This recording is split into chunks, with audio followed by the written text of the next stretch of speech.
Est-ce que ça filme? Ouais, c'est bon, ça filme. Yo les mecs, je te donne la forme ici Priyank, en direct de Malte, donc dans un contexte un petit peu différent de ce que je fais d'habitude. Dans cette vidéo, il n'y a pas de slide, il n'y a pas de VSL, il n'y a pas de documents, de PowerPoint ou de Google Docs à te partager, pas non plus de montage super édité comme ce que je fais d'habitude avec des vidéos scriptées. C'est littéralement une vidéo sans filtre parce qu'aujourd'hui je vais te parler de mindset et d'état d'esprit. Au passage, le background derrière, si c'est un peu en bordel, c'est parce que je viens littéralement d'arriver, je suis dans ma chambre d'hôtel à Malte. J'ai à peine posé mes affaires que je voulais te faire cette vidéo. Et aujourd'hui, du coup, je vais te parler d'état d'esprit. Je vais te parler de mindset parce que tu vas te rendre compte d'une chose à l'issue de cette vidéo, c'est que dans le copy, dans le marketing et puis même dans la vie, quand tu as un objectif et que tu as envie d'atteindre quelque chose et d'accomplir quelque chose que tu n'as encore jamais fait, généralement la seule et unique personne ou la seule et unique chose qui te limite dans l'atteinte de cet objectif, eh bien, c'est toi-même, ok? C'est toi. Et je vais t'expliquer comment du coup débrider ton cerveau, débrider ton mindset pour justement te permettre de passer à cette étape suivante, à ta prochaine phase d'évolution, ok? Avant de commencer, je vais peut-être te montrer un petit peu où je me trouve. Je sais que je divague un peu, je suis un peu dans tous les sens, mais c'est important que tu vois un peu où je me trouve. Je suis un peu dans un cadre différent de ce que je fais d'habitude, donc pour que tu vois un peu, là je suis du coup dans un hôtel plutôt sympa avec une vue. Attends, est-ce que tu vois ce que je te montre? Avec une vue sur la mer là, est-ce que tu arrives à voir la vue sur la mer? Ouais, je crois que tu la vois. Et donc aujourd'hui du coup je vais te parler de mindset comme je te le disais. Et pour te raconter ce que j'ai envie de te partager, eh bien je vais te raconter une partie de mon histoire. Une partie de mon histoire qui se passe en avril 2022. En avril 2022, du coup, il faut savoir que ça faisait à ce moment-là 2 ans que je voulais devenir copywriter. Ça faisait 2 ans que j'essayais de vivre du copy, que j'essayais de trouver des clients. Ça faisait 2 ans du coup que je prospectais, que j'envoyais des calls d'email, des calls DM, des vidéos Loom, des shows don't tell, enfin bref, que je faisais justement toutes les erreurs que je te partage et que je te dis justement de ne pas faire dans cette communauté school et dans mes contenus. Et j'avais pas de résultat, tu vois. Et donc en avril 2022, eh bien, je revenais tout juste d'un voyage à l'île Maurice avec ma copine. Et il faut savoir que du coup, en rentrant de ce voyage, j'étais complètement fauché, tu vois. J'avais plus d'argent, il me restait 241 balles sur mon compte. Et le fait que je sois complètement fauché, eh bien ça a fait que j'ai eu plus de résultats en 3 semaines de copie, en 3 semaines de prospection, d'outreach et de cold emailing, qu'au cours des 2 dernières années précédentes. Enfin, au cours des deux années précédentes. Okay, et en fait, du coup, la raison, en fait, ce qui s'est passé pour moi, du coup, c'est que en rentrant de ce voyage, eh bien j'ai commencé à prospecter, j'ai commencé à changer un petit peu mon approche et surtout j'avais vraiment le feu aux fesses parce que j'avais plus d'argent, tu vois, donc j'avais vraiment le feu au cul et j'étais vraiment obligé de trouver un client. Et en fait, ce qui s'est passé dans mon cerveau à ce moment-là, c'est que je me suis rendu compte que j'avais brûlé mes navires, tu vois, le fait que j'avais pas de travail, j'avais pas de rentrée d'argent et que la seule et unique option pour moi, c'était de trouver un client de copywriting. Bah, ça a fait que mon cerveau et chaque partie, chaque cellule de mon corps a mobilisé toutes ses ressources pour justement faire en sorte que ce truc de copywriting fonctionne pour moi, tu vois. Et donc, j'ai compris un truc, c'est que, en fait, si je voulais vraiment vivre du copywriting, bah, je pouvais pas avoir de plan B, tu vois. Si je voulais vraiment signer des clients récurrents et surtout des gros clients retainers qui me paieraient bien pour ce que je fais, et donc pas juste des clients à 500 balles par mois, mais vraiment des clients à 4, 5, 7 000 euros par mois, eh bien, j'étais obligé de faire en sorte que ma seule et unique priorité, eh bien, ce soit de trouver des clients, tu vois. Et en gros, c'est ce que j'ai fait. C'est ce que j'ai fait, et j'ai commencé du coup justement, plutôt que de prospecter un petit peu quand j'avais le temps, bah, j'ai fait en sorte que la prospection, l'acquisition client et le fait de trouver des clients, ça devienne ma seule et unique priorité, tu vois. Et, et en gros, eh bien, très rapidement, j'ai commencé à avoir des résultats, j'ai commencé à avoir beaucoup plus de résultats que ce que j'aurais pu espérer, parce que en l'espace de 28 jours, après avoir commencé du coup justement à prioriser le fait de trouver des clients, tu vois, eh bien, j'ai signé mon premier client récurrent, et c'était un client du coup à 4 000 euros par mois, tu vois. Et en fait, c'était juste dingue parce que j'avais passé les 2 années précédentes à prospecter, à faire toutes ces erreurs et justement à ne pas avoir de résultats parce que je le faisais à moitié, disons, parce que j'avais justement une rentrée d'argent, j'avais un travail, j'étais freelance sur le côté. Et en fait, je voyais le copywriting comme un genre de side business, tu vois, une façon éventuellement, un jour peut-être que tu vois, je réussirais à rentrer de l'argent avec ça, tu vois. Et du coup, en avril 2022, le shift et le switch mindset qui s'est passé, c'est que j'ai vraiment vu le copywriting et le fait de trouver des clients comme la seule et unique priorité dans ma vie. Okay, j'avais pas d'autre choix que de réussir. Et au bout du compte, il m'a fallu 28 jours avec cette perspective-là pour finalement trouver un client et pour finalement réussir à en vivre, tu vois. Et donc, à partir de ce moment-là où je me suis dit que ok, bah, je prends les choses au sérieux en avril 2022 et je vais commencer à tout faire pour avoir des résultats, eh bien, j'avais juste un seul et unique objectif et c'était de trouver des clients. J'avais pas l'objectif tu vois, de m'améliorer en copywriting, de faire telle ou telle chose ou je sais pas, de faire du sport, de perdre du poids. Enfin, tu vois, la seule et unique chose que je voulais dans ma vie et la seule et unique chose que je priorisais dans ma vie, eh bien, c'était justement le fait de trouver des clients.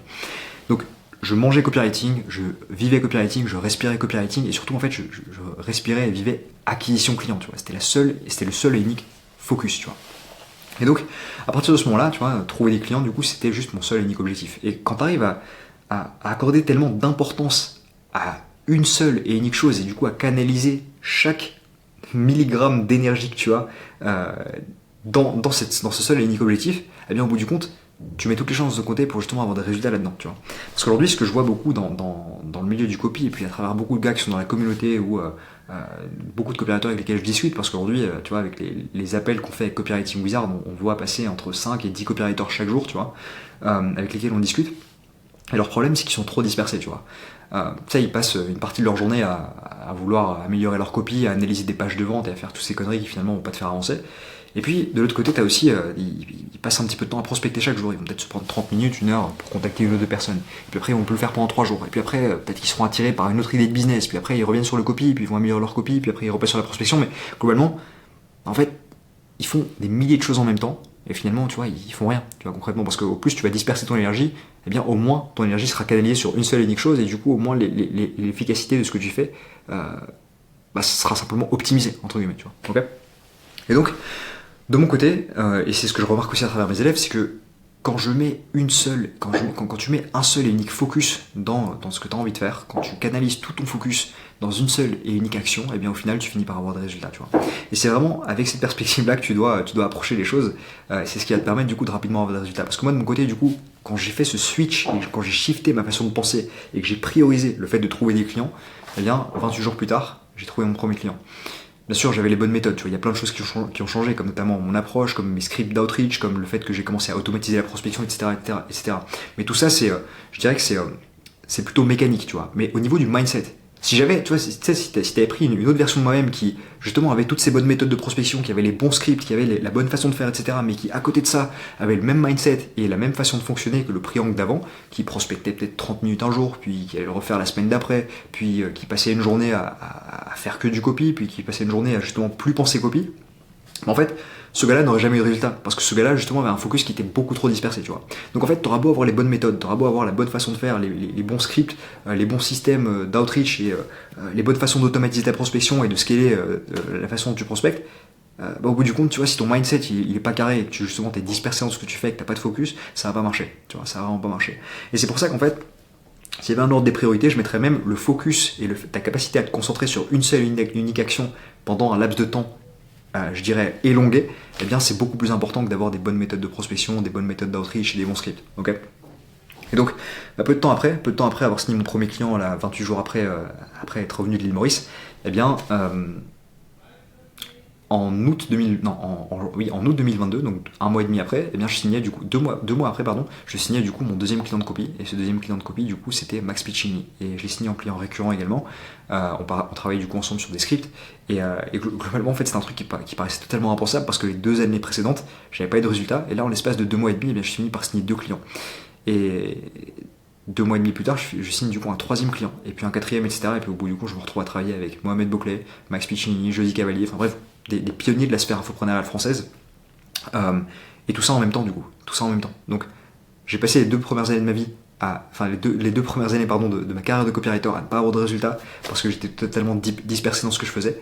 Et puis l'année qui a suivi, les 4 mois qui ont suivi du coup ce switch mindset, eh bien j'ai finalement eu beaucoup plus de clients et même plus de résultats que j'en avais jamais eu auparavant, tu vois.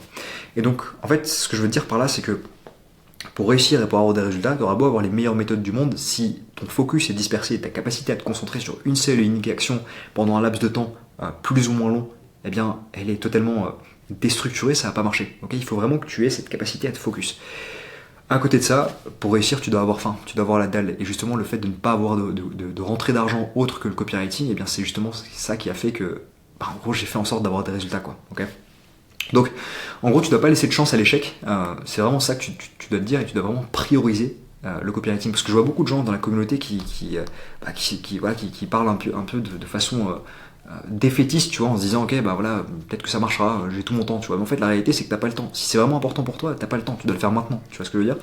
Et donc, voilà, retiens ceci, focus-toi, et ta capacité du coup à canaliser ton focus et à mettre 100% de ton focus dans une seule et unique action pendant un laps de temps long, eh bien c'est ça qui va faire que tu vas réussir, parce qu'il y a très peu de gens qui sont capables de le faire. Les gens sont habitués à avoir une abondance d'options qui s'offrent à eux sur les réseaux, tu vois, t'es à un clic d'avoir une autre idée de business qui va te sauter à l'esprit, En fait, l'idée, c'est vraiment justement de pouvoir faire abstraction de tout ça, de rester focus sur ce que tu fais, et au bout du compte, si tu es capable de faire ça, toi, contrairement aux autres, tu finiras par avoir des résultats. Ok?